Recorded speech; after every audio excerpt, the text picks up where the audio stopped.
Ito naman po yung overall natin na TACMAC 14, TAC 41 na sumatotal ito yung overall natin ng 2021 6 overall MMFC lipad ng 2022. Tapos super smash ano yan season ha. Meron akong nakilala, ang pangalan ay Dennis Palma. Sa oras ng pangangailangan, siya'y madaling malalapitan. Sa mundo ng kalapatiran, ang ibon niya'y maaasahan. Good morning mga kasubis. Katatapos lang nating mag-almusal. Kanina nag-release po tayo, makikita nyo sa Lop ni Bayet page. Yung ibon natin po dito, ibinibideo natin. Palamuti lang. Dahil lamisa na nga itong ating off color. Nagulat ako doon sa video natin, may ibon sa likod. Ayan po. Hindi po atin yan. Ba't nagkasa po yan dyan? May bisita po tayo. Siguro nalaglag po sa taas, hindi makalis. Tutulungan po natin yan. Pakakawalan po natin doon sa likod. Pero isipin ko kung tatanggalin yung alambre na nakaiikot o paano ba. Hindi naman siya nakasaktan pero naipit lang siya dyan. Na-trap lang. O nga pala, happy birthday Manager Tolitz. O namisahan na po sila. O yung Tisay. Tingnan natin kung may lalabas pong Tisay dyan. Happy birthday Manager Tolitz. Si Tolitz ay kapatid ni Parin Larry, yung lop manager natin. Then kapatid din na si Parin Danny. Next month naman si Parin Larry mag-birthday din. Kailangan natin mag-out. Nagagalit si ate. Kasi mayroong ang bisita doon sa likod. Kala ko kanino, bakit may ibon doon sa likod? Naguluhan tayo. Ito, may tackle tayo para may matutunan po tayo. Hindi lang po yung ganyan. Ito po. Kapapakain lang po natin. Bakit po natin hinihiwala yung ating young bird doon sa paso? Kasi mas maliit po yung kabila. Tignan po natin, checkin natin kung napakain na po na maayos. Ayan po. Late po kasi yan eh. Nasubuan ha. Ibabalik na natin to para masubuan uli. Then, mamaya tatanggalin po uli natin pagka magpapakain po tayo para unti-unti makahabol po yung isang young bird. Ganon din po doon sa kabila. Puntahan natin. Ayan po. Minsan hindi nyo maisip magkapatid naman sila pero medyo minsan late. Kasi 2 araw ang pakita ng pakitlog. Minsan kasi magkasunod na araw lang. Ang laki, di ba? Ayan po. Nakakain na naman po yung isa. Ayan po. Nakakain na naman po to. May gatas na. Ibabalik na po natin isa para mainitan. Then mamaya, mga tanghali, papakain po ulit tayo. Tatanggalin na naman natin. Yan, ito, namisahan na rin po ito. Ito po, ayan, balanse. Mas malaki ng konti. Laging ganun naman po, bihira yung, pag mga 10 days yan, napapang-abot na yung size. Ito naman po yung overall natin, na TACMAC 14, TAC 41, na sumatotal ito yung overall natin ng 2021 6 overall MMFC lipad ng 2022. Tapos super smash ano yan season ha. Dahil 4 points lang to, nakahabol pa. Ilan laps yun pero 4 points nag-overall pa. Ito po kapatid niya, TACMAC 14, TAC 41. Bakit po natin ini-inbreed sila yung gantong klase? Lately 2023 lipad ng 2024 inbreed TACMAC 14, TAC 41. Uwing Pangasinan, binitawan po ng Calbayog. Calbayog to Pangasinan 600 plus kilometers o 700, di ko alam po. Complete clacking po yung dugong TACMAC 14, TAC 41 inbreed mismo po. Complete clacking, first overall ng 2 club, Calbayog po yun ha. Uuwi ng Pangasinan, gano'n po kalayo yun. Ibig sabihin, pwede natin gayahin yung inbreed. Kasi naglalabas ng magandang resulta eh. Yung mga hindi nga inbreed naglalabas paano pa kaya po ito? Mamaya ako po itutuloy. O subukan natin, tignan natin dito sa likod. Hindi nga po nakaredy yung pagkain ko po dito sa kabila. Wala po si Parin Larry. Mukhang tatanggalin natin tong harang na tong alambre para makawala lang tong, tingnan natin. Itong madadakma ako. Subukan ko lang po. Naku, wala. Wala. Pumasok sa loob. Nandun na sa pinakailalim na ko, lalo po nasaktan. Saglit lang po. What's up mga ka-showbiz? Yun o! Salamat! Na mga subis yung ibon na nandito sa ilalim, napashoot siya doon. Ang gagawin natin nito, hindi naman atin to, pakawalan na lang natin. Ayan po, ayun yung ibon, pinakawalan natin. Pag hindi atin, huwag natin pag-interesan. May dala pang sakit yan dito eh. Basta pagka hindi po atin, kahit walang sakit, huwag natin pag-interesan. Kung hindi naman po, ipamigay na lang natin. Dahil hindi naman natin alam kung ano yung history ng magulang yan o ng pamilya niyan. baka mamaya lalo pa tayo maguluhan. Sa dami na lang ibon po natin dito, hindi na po natin kailangan ng kumuha pa ng ibang ibon. Napakain ko na po to, ito na lang po hindi. At sa yun, kompleto na po yan. Yung dito na lang po at saka dito sa loob, pasok po tayo.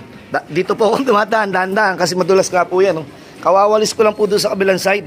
Napakahirap naku, yung patukan ko hindi ko naitaob, madumi. Lilinisan pa pala natin. Dali po, ito nilagay ko na po dito yung patuka. Ito po, yung mga ibon natin dito, ayan. Mga hento mga solid natin to dito. Tapos si Mami Basco, tinanggal na natin. Talagang mahilig makipag-usap to si... Ito may makipag-usap sa atin to, ayan. Lagi yan ganyan, lagi papapansin, lagi kahit lugong pa laging tawag to, ito si Miss Basco, lagi niyang gustong, bigyan mo na akong partner, boss. Nung nakaraan, naglabas po yung anak nito ng ang tawag dito, nakakuros po to sa Takmak 14 Top 41 na si Mr. Calbayog. Tapos ito po yung asawa, naglabas po ng Uwing Batang, Daybird ng Katbalogan, then Matnog Champion, Katbalogan Champion, at naabutan si Bait ng premyo. Hindi po ako maasa doon dahil pagka naibigay sa inyong ibon, wala na po ako doon. Ako po karangalan na lang, mga ibalita. Nag-champion daw siya ng Matnog, nag-champion pa rin ng Daybird Katbalogan. Maraming salamat doon sa kanilang nahatid sa ating karangalan. Gagawin ko po dito, eto po, inakit ko po ito, may pellet. Para po ito sa may inakay. Dapat di ko na inakit dito. Pakakainin ko muna po ito. Then mamaya na ako maglilinis. Wala tayong magagawa. Solong katawan lupa po tayo. Kaya ito yung halo ko, papansinin niyo po Yung halo ko po more on mais. Kahit sa breeder o supplier. Yung dito sa kabila kahapon, may halo yung tubig ko, may halo ng ang tawag dito, vitamins. Ito hindi ko pa malalagyan, madumi. Gagawa na natin para lilinisin muna natin.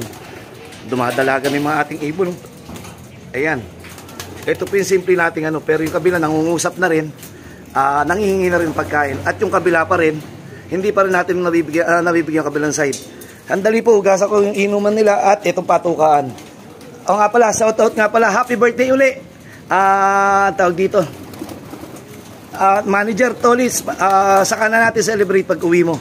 Ayusin ko muna dito, mamaya po uli. What's up mga kasubis? Eto mga kasubis, balik tayo. Bali, bumaba tayo, nilinisan natin to, then pati patukaan. Nagwawala doon, tapos na naman bigyan yun kita nyo, wala na naman yung patukaan nila, pero nangihingi pa. Ito po, yung natira po ditong, yung pagkain, natira po yan. Lalagyan na po natin to. Balikan po natin tong patukaan ni Bait. Ayan po yung mixture natin dyan. More on, mamais. Tapos, nakatambiolo yan, malinis. Tingnan nyo po. Ayan po, walang alikabok yan. Ikakalat ko muna po. Dahan-dahan lang muna, unti-unti pagbigay. Then, tawag yan, pagka yung nagkulang, bibigyan uli. Dapat yan, gusto ko sana doon ng patukan sa labas. Kaso, kung di ako sa labas papatukin, maraming ditong mga dayo Maraming dayong mga ibon dito. Siguro nakikita nila mga ibon dito. Kaya yung mga ibon dito, ayan, katulad noon, yung nahuli din natin doon sa gilid, ayun yun Then meron na nga dyan ng itlog doon sa taas, hindi naman din atin. Baka mamaya may maghatid ng ng sakit dito sa atin loob. Pero naway, wag naman. Ito yung mga ibon natin, di pa tayo naglilinis. Ayan Pero okay lang, madaling maglinis, pagbuo ang dumi. Ibig sabihin, nasa kondisyon sila. Ang masama, pagka himpangit yung dumi, masama na tignan, mahirap palinisin. Late po ng regalo sa atin ni Paring Jimmy, naka-personalize yan. Inbreed Basco Batanes, champion. Ito naman kapatid ng Basco. Kung papasinin nyo, para sila mga netoy. Para po sila yung mga ordinaryong ibon. Tanggalin nyo ng singsing, hindi nyo bibili ng 50 pesos. Ayan po. Ganyan po yung lahi nila, hindi ganun kagaganda. Unlike ito, si Love at First Sight. Yan, unang tingin pa lang, may love ka na. Kaya Love at First Sight. Ito po, overall natin, maglulugon. Ngayon, plano ko pong ilipat po to. Ililipat ko na po sila doon. Mas padali po sila doon makakakondisyon.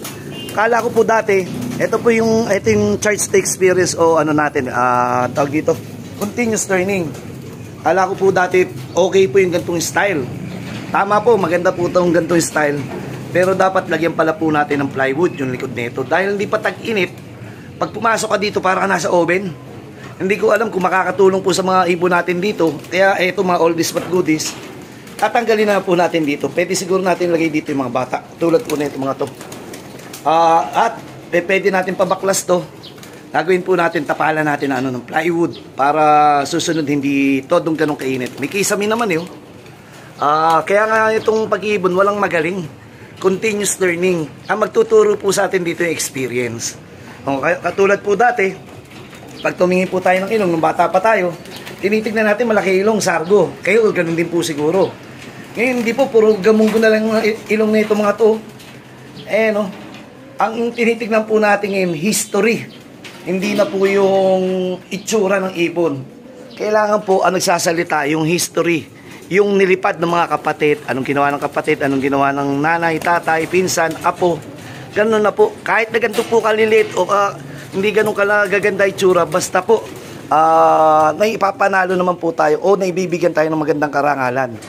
Itutuloy ko po, maya-maya po, lalagyan ko muna ng tubig to at saka dagdag po tayong patoka. Sige po.